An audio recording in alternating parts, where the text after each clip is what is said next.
Are you looking for valuable business advice to reach that 7-figure revenue mark? Do you want actionable tips to properly navigate through every business challenge you encounter along the way? Let Tersh Blissett and Josh Crouch be your guide in getting you to the top here at Service Business Mastery. Tune in as they sit down with world-renowned authors in business, leadership, and personal growth who share valuable insights about management, marketing, pricing, human resources, and so much more. Let their nuggets of wisdom gold guide you in owning a thriving, profitable, and ever-growing business. Here are your hosts, Tersh and Josh.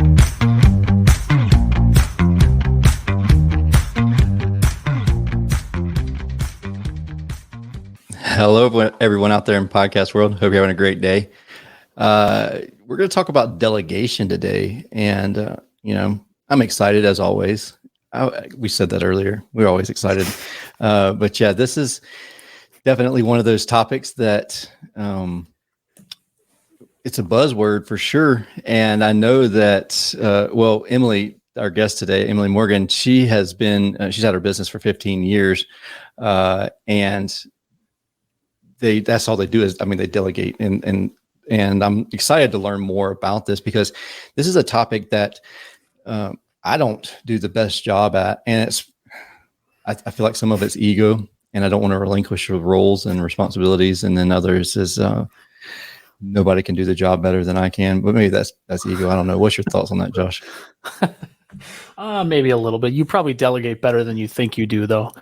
But delegation, this is my entire time in the home service business was learning how to do this. It's such a hard thing to do, especially for those that are listening who are still in a truck. So you're not only the accountant, the call taker, CSR, you're the sales guy, you're the installer, like you're everything. So giving up one of those things is difficult because you're like, well, I can do it better than anyone I can hire.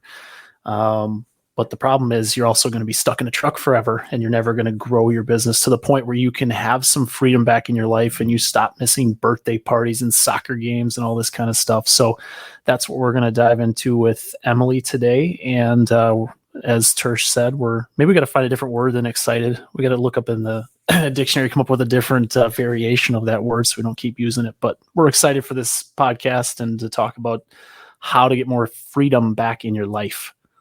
Yep. And the biggest thing for me is Julie and I spoke about this not too long ago, and I was like, you got to delegate some of those tasks. And she's like, by the time I tell somebody I need to do how to do it, it would be just faster for me to just go ahead and knock it out myself. But anyways, with that being said, welcome to the show, Emily. Hey guys, thank you. So tell us a little bit about yourself and, what you got going on and what led you to actually start Delegate Solutions. Thank you. Yeah. So I started my career as an admin. So I was supporting others. I worked at University of Penn, for example, then worked at, a clinical research company supporting C-level people, being the project manager.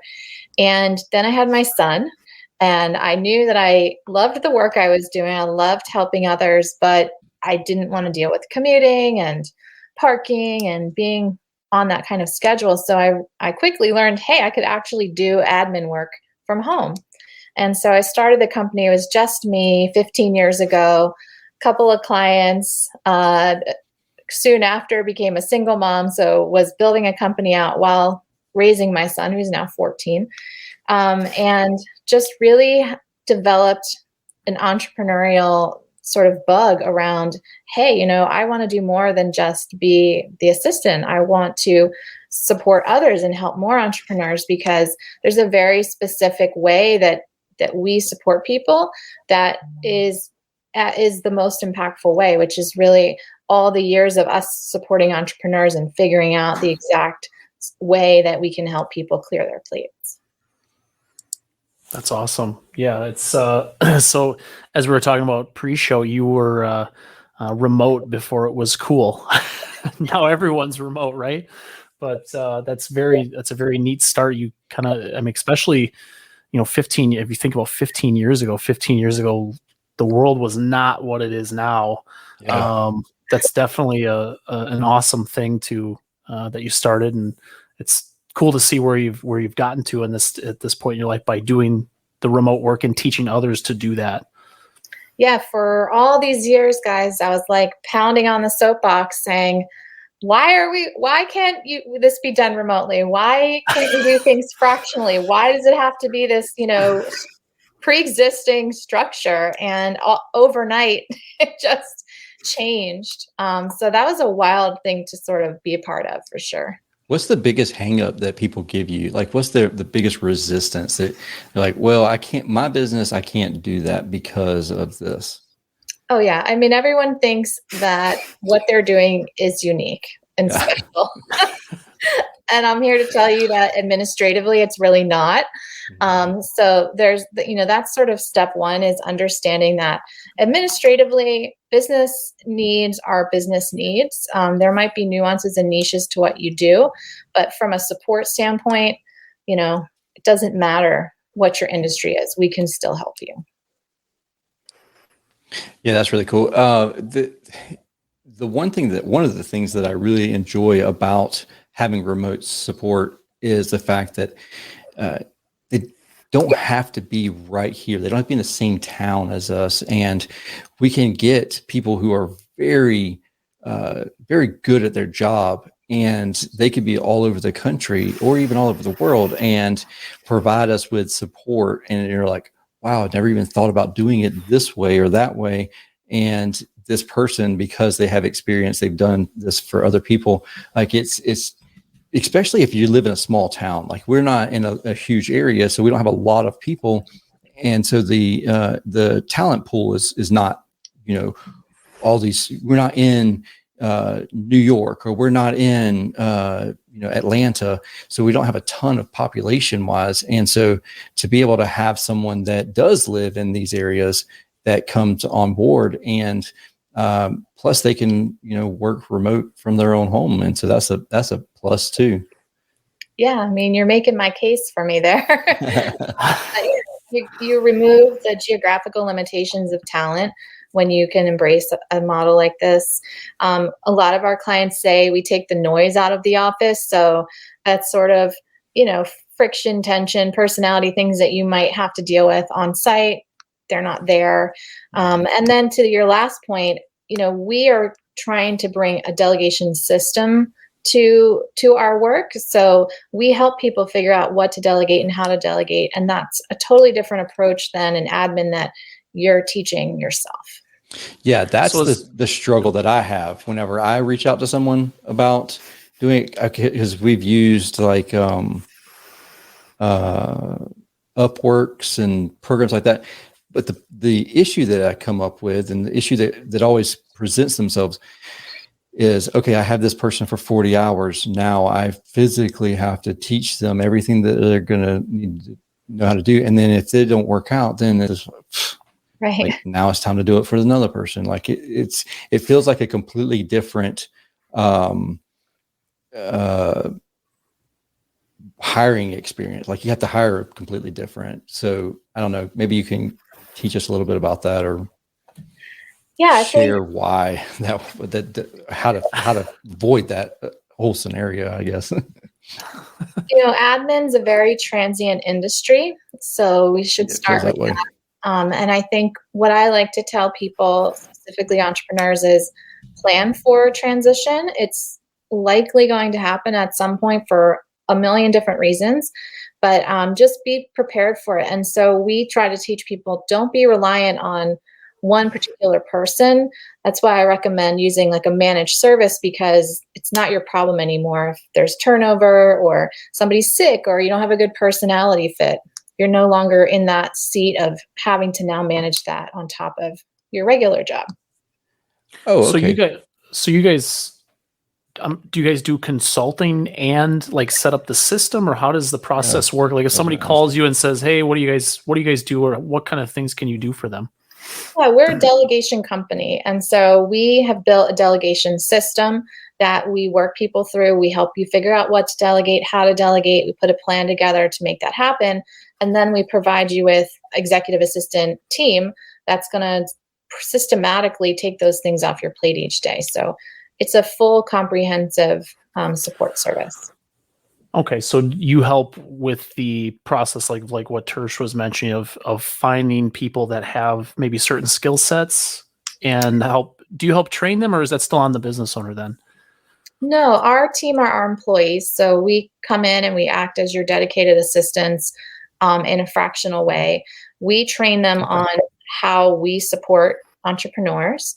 And then if there's like specialty things that we're doing for you, you would train the team on that, but we would capture all of that for you. So if there's somebody sick or on vacation, you're never in this position where now you have to figure this out because somebody quit overnight.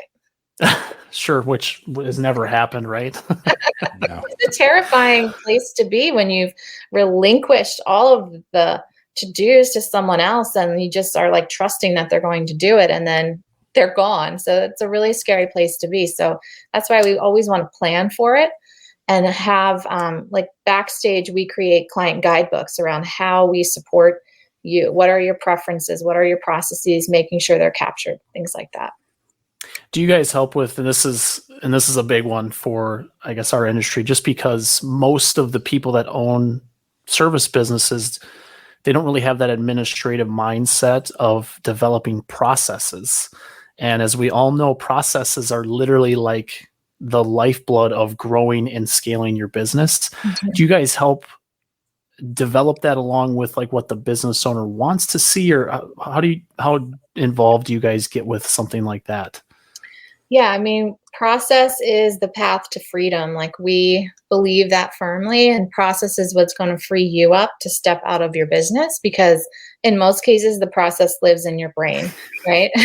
So how do we extract that from you, automate it, and then delegate it is definitely part of how we help our clients. Awesome. So how do you know what you can delegate, I guess, is the biggest thing. Cause like there's so much stuff on our plate. It's like, I shouldn't be doing this, but I don't know if I could delegate that. Like, how do I know what it is that I can actually delegate? Yeah, I mean, it's a journey, not a destination. So even if you've been delegating for years and years, there's always going to be more that can come off your plate. So we have an exercise that we recommend called a freedom analysis, where we talk through what you've spent your time on the last few weeks, and we categorize it into different sections. And section 1 is, I love doing this work. You know, I would do this work forever. And then another section is, I hate doing this work and it drains me. And then there's the section of, I'm doing it, but I'm not really good at it. And then the 4th section is, I'm doing it and I like it, but it's not like my number one thing. Mm-hmm. And so running exercises like that, where you can like objectively segment the work that you're doing and then create an action plan for those specific things. So what if you don't like doing anything in your business? That's exactly what I was about to ask. What if you just want to play golf? That's fine. I think, you know what, I'm in the middle of writing a book called A Culture of Delegation, and I'm really working on this specific point, that a big reason why entrepreneurs don't delegate is because they don't know what they want to spend their time on instead. And so we get really comfortable being the hero, solving the problems, putting out fires, making fires, you know, becoming like the busiest person in our companies, that all of a sudden, like, what are we going to do instead? And we can start to attribute our value to that. Like, there's a lot of psychology to that, but there's nothing wrong with like wanting to go play golf, and it's all about creating systems to get those things off your plate so that you can.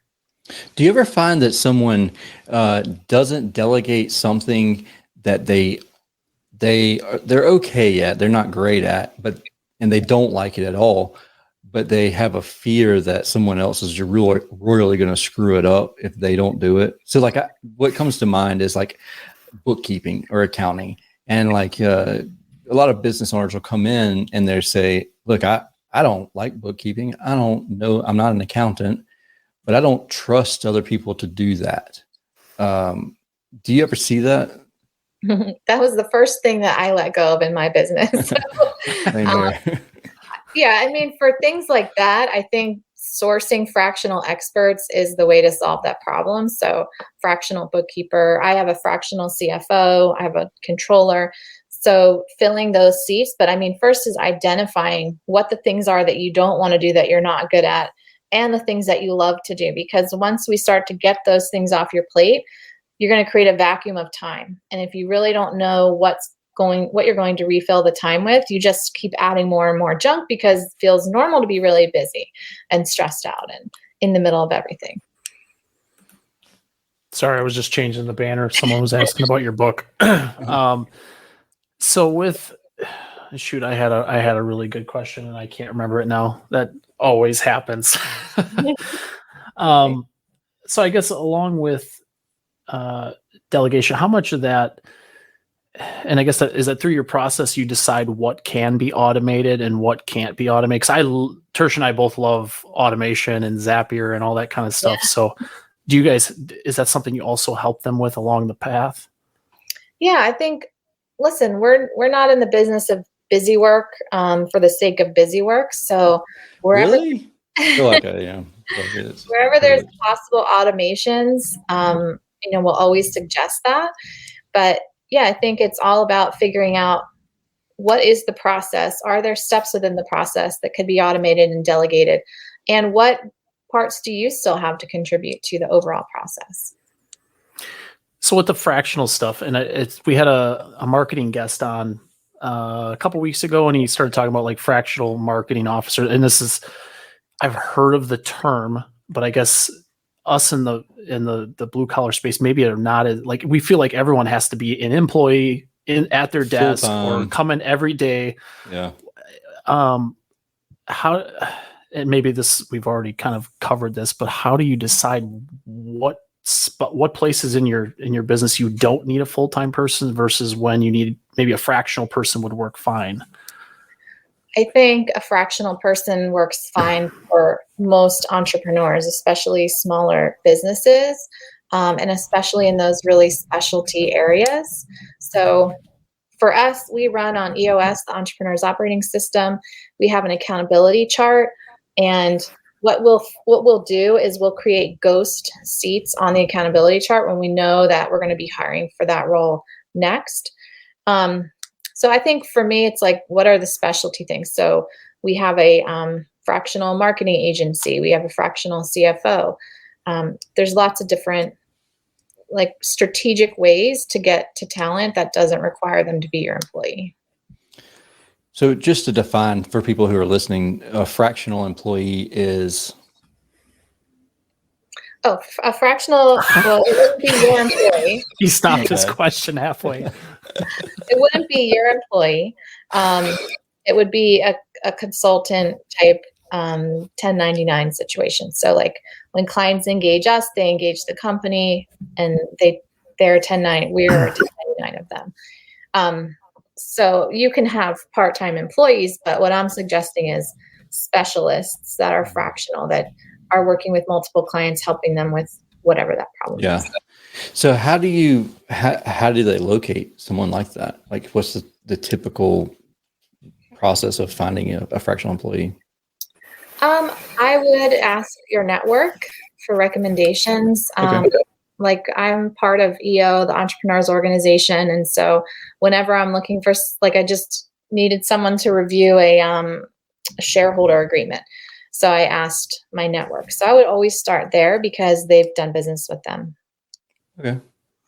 Yeah, that's typically how I find. I mean, within our organization, the implementation organization, that I feel like that's a pretty common question that gets asked. Like, I don't need a full-time bookkeeper.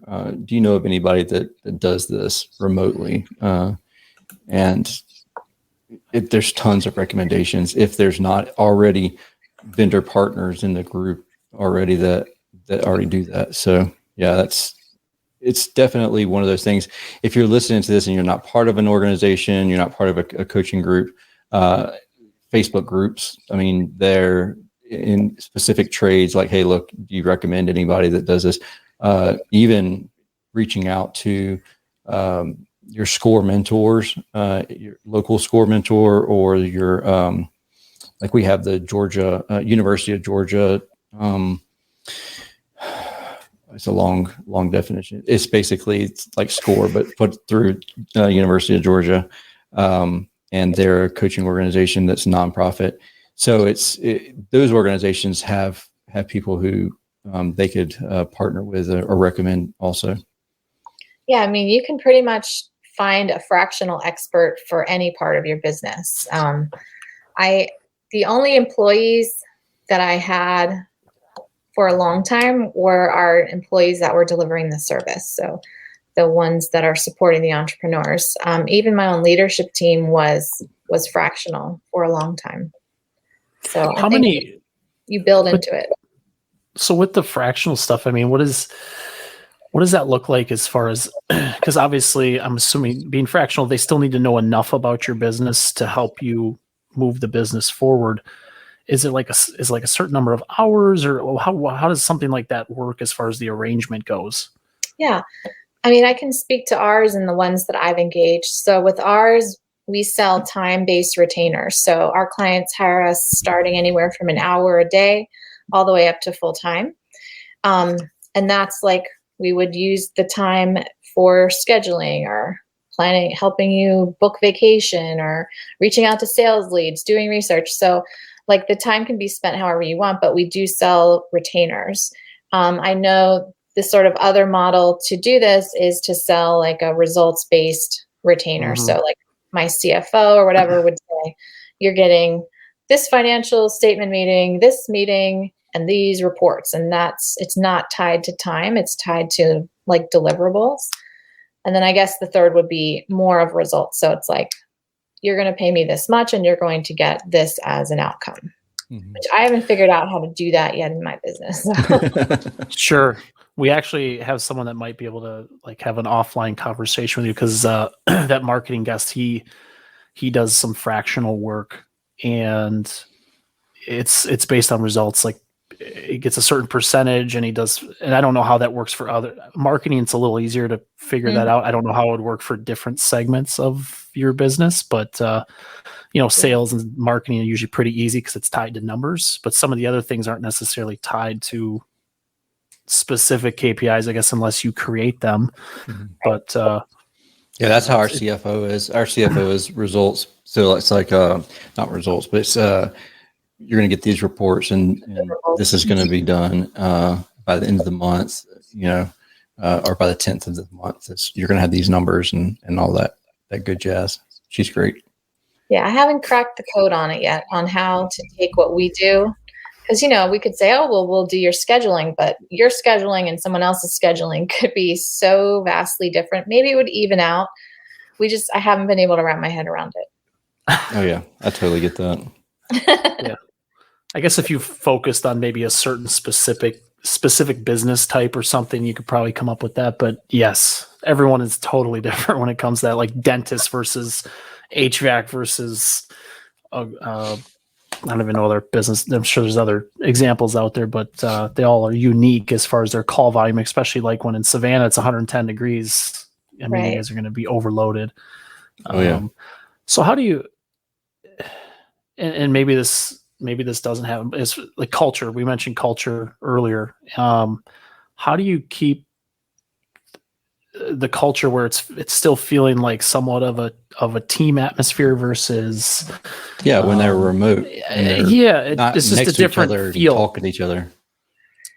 Yeah, I mean, it's very intentional work that we do in that area. So I mentioned we run on EOS, so we have core values, and right off after this podcast, we have our weekly team huddle. The team, everyone shows up. There's like over 40 people there at that meeting on Zoom. And we have a very specific agenda. It's 15 minutes, and that's just how we all check in with each other. Then the team has weekly video meetings with small groups. We have different masterminds that meet. We use Slack. If you've heard of that, it's an instant message platform, and we have a ton of specialty channels where we're sharing the love, or it's a water cooler channel, or it's announcements channel, it's binge your favorite shows channel. So we've done a lot of work to create a community, because as admins, that's a lot of the times what's missing from, like, if they take just a regular admin job, they're kind of like just totally on their own. Whereas we've created this opportunity for us to share knowledge and ask each other for questions, cover each other's vacations, all of that. Yeah, I like that part of it because like with us, we're actually 100% remote also, and it's kind of different for an HVAC company to be that way. Sure. And so we have one of our monitors on each of our rooms is nothing but a Zoom call. It's a Zoom call that stays open all day long, and everybody's in the Zoom call, so we can just unmute and say hey to each other. And it really, like we said at the beginning, it does away with the drama aspect of things, but then we're still able to connect with each other, and like we're almost like our offices are next to each other, but we're actually a very long distance away from each other, but it feels like we're right next to each other because we can just simply unmute and then just ask our question and then go back to muting ourselves back out. But That's cool. Yeah, I think the water cooler talks that happen in person are a little different than the water cooler talks that happen in Slack. So it's a little less drama. This person, did you see what they're wearing? All this kind of stuff than stuff that's just maybe what happened in their life or updates. They had a baby or, some kind of monumental moment or something. But I think it's interesting because you take away the human aspect as far as meeting in person, which is not how we're wired. None of us grew up that way. The new generation's probably going to grow up that way, but it's definitely unique. And solving those challenges is like with Slack or with some of these other, and there's a lot of these tools coming on the market. It's like an explosion of software tools right now, but it's very neat, and stuff like Zoom, like what we used to use for this and being able to connect that way. Do you ever have, clients? I mean, I know your stuff is all fractional, but maybe they have their own remote employees that they've trained that they somehow get together with them, like just to once a year, twice a year, just to get that team bonding, like physically together stuff. Yeah, like physically together. Sure. I can answer, for my business, my team, they don't crave that. They really don't. So they are getting what they need out of the relationships at work. And so anytime we've tried to do get-togethers, and again, I'm national, so I got people in every time zone. I mentioned earlier, like everyone that works for me, for the most part, are moms. And so there's, they've built their life a certain way. So I get a lot of pushback if I try. Like, we want to plan a get together next year. We're already trying to pick a date just to try and get like a few key people there. So it really just depends on who's working for you and what they want out of a job. But we don't attract people that want that. So it hasn't really come up for us. It's funny you mentioned that because in the service industry, we like Josh, he immediately goes back to that thought process. And for years I did the same thing. It's like, hey, we need to see each other. We need to physically embrace each other. Like it's that need of that camaraderie. We can't have camaraderie unless we see each other and can, like, we're in the same room type thought process. And for the several years when I first started this business, and I told everybody that I was going to go and run completely remote, the question I get was, what are you going to do every morning when the guys have to come to the shop? I'm like, well, they aren't going to come to the shop. Like, we're not going to have one. And they're like, well, what are you going to do about that? The camaraderie. And I'm like, well, I'm going to hire people who, like you said, that's not what they want. They're interested in doing their work. And, we can have relationships and everything. But then when we try and put on events, just like you said, getting everybody together, it seems like there's a lot of them that will show up to these types of events, but others are like, that's just not my cup of tea. Like, I'm really, I hope I don't offend you, but I'm not coming. And you're like, oh, no offense at all. And I think COVID's like even changed it to more of that extreme. Like, we're all just kind of like in a new lane. Yeah. It is a brand new world for sure. With even like in a grocery store, even in, just now, like everyone's spaced out. Like usually used to be like right behind somebody in the line to check out, and now everyone's just, even without the stickers on the floor that they used to have with the 6 feet Hey, thing. Like, I'm not complaining because I used to get annoyed. Like I'm standing in line and all of a sudden this cart's like bumping the back of me. Like, get away from me. Like there's no reason for you to be that close to me. Like you looking over my shoulder. No, I don't mind that at all. It's been nice not getting sick, right? Yeah. Well, I want to ask one last thing before we wrap up stuff. And it's the, part of your book, you mentioned the 90-day delegation, your habit tracker, 90 days and 30 days. Can you dive into a little bit of detail with that? Because I've heard and I've read and listened to podcasts and read books on, tracking your time management and tracking in general. And I've heard very generalized, hey, you gotta like take notes of this. And then I've heard other people say, every time you do it, you change task, or even if you're interrupted in the middle of another task, write it down to see what you're doing throughout the day and see how often you're being interrupted with menial tasks that could be, delegated off to someone else. What can you tell me a little bit of detail about that and what your thoughts are on that, the habit tracking?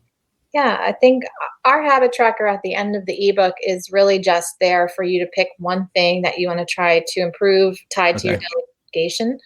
And it's just a format. It's like a grid, and you just use it as an accountability tool for yourself.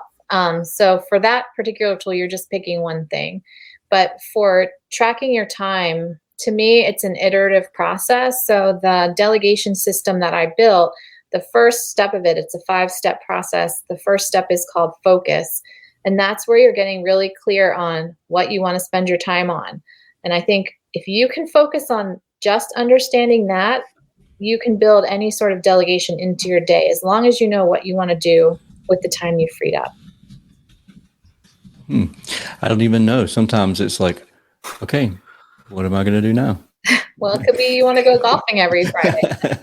Yeah, that too. Well, so I think one of the biggest fears that a lot of people have is like, okay, now I've delegated, I've taught this person how to do it. And like you said earlier, like what happens when that person quits overnight? And now all of a sudden, once I've delegated, it's not like I'm not doing anything anymore. Now I've filled the rest of all that time slots I've filled with other tasks. And now that person leaves. Now I have double the task to do. And so it's like, whoa, what do I do now?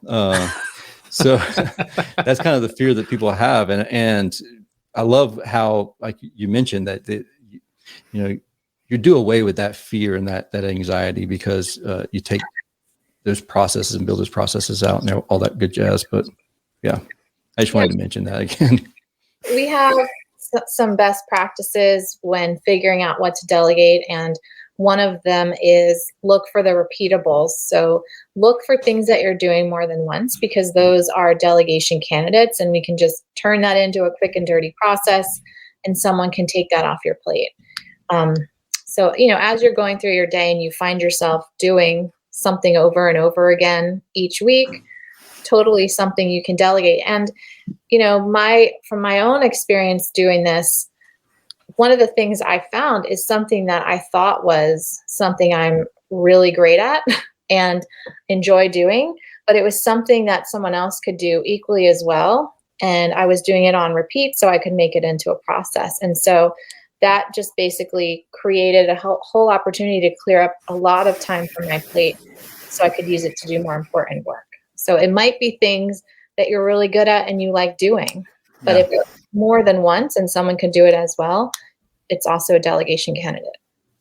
Or you can just do what Ron does and hire two people to have backups for everybody. You can have a second string. Redundancy there. We do. Yeah, we have 2 team members on every account, plus a trained backup, plus a success manager. So there's a lot of redundancy there on purpose, so that you're never in that position. That's awesome. That's you probably got Tertia's question a lot. That's probably why you built it that way. Yeah. It's so with the last thing I wanted to add was something that I've done that everyone here is remote except for my wife that works with me on a daily basis. Is I've used screen share videos to document processes. Literally, like, I'm doing something, I record it. This is what I'm doing. This is why I'm doing it. Here's the steps, that sort of thing. I don't always do that, but I've really tried to create like this massive guide. So that way I can always go to this library and say, hey, I did, this is how you do that task. If we need to refine it, let's edit the video and let's make it a little bit better. But this will get you at least 90% of the way there, which for those that are listening, use Loom. Loom's free, I think, up to 5 minutes or something like that, and just start creating little processes in your business that can be repeatable. If that and otherwise, hire Emily and her team, and she'll do it for you. Yeah, you're ahead of the curve there. I mean, that's a big recommendation that we would always make, is if you're doing something more than once, record yourself doing it, and hand it off. Yeah, absolutely. So go ahead, Tersh. Go ahead, Josh. Go ahead, bud. No, I was just going to say, so for everyone that is listening to this, or the people that are watching, the link to Emily's new ebook is they created a link for us. It's delegatesolutions.com/SBM for Service Business Mastery. You can download her free ebook there.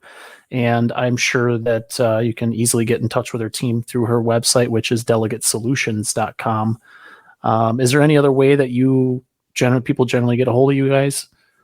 No, that's great. We did launch an e-course on delegation. It's called the Elevation Quarter. So if you're someone that wants to work on delegation for yourself with a group of other like-minded entrepreneurs, we do those monthly. So there's a link on that page as well for that. I think I saw that on there. So it's literally right next. So if you guys go on to delegatesolutions.com/SBM, it's got the guide, it's got the Elevation Quarter for e-learning, and then it's also got, if you want to do a discovery call with Emily, you can also click that link as well. Cool. Thank you for coming on the show and sharing all your Thank you, information Emily. with us. Thanks for having me. Yeah, absolutely. If anybody has any questions, don't hesitate to reach out to us and reach out to Emily. Again, click the link and download her ebook and learn lots. That's why you're here. That's why you're listening. So with that being said, I hope you have a wonderful and safe week. We'll see y'all later. Thank you for listening to this episode of Service Business Mastery. Now that you are equipped with essential business advice from this impactful conversation, you are one step closer to becoming the successful owner of your dreams. If this episode has been helpful to your business journey, don't forget to subscribe to the show, leave a rating, and share it with other owners as well. Visit servicebusinessmastery.com to learn more.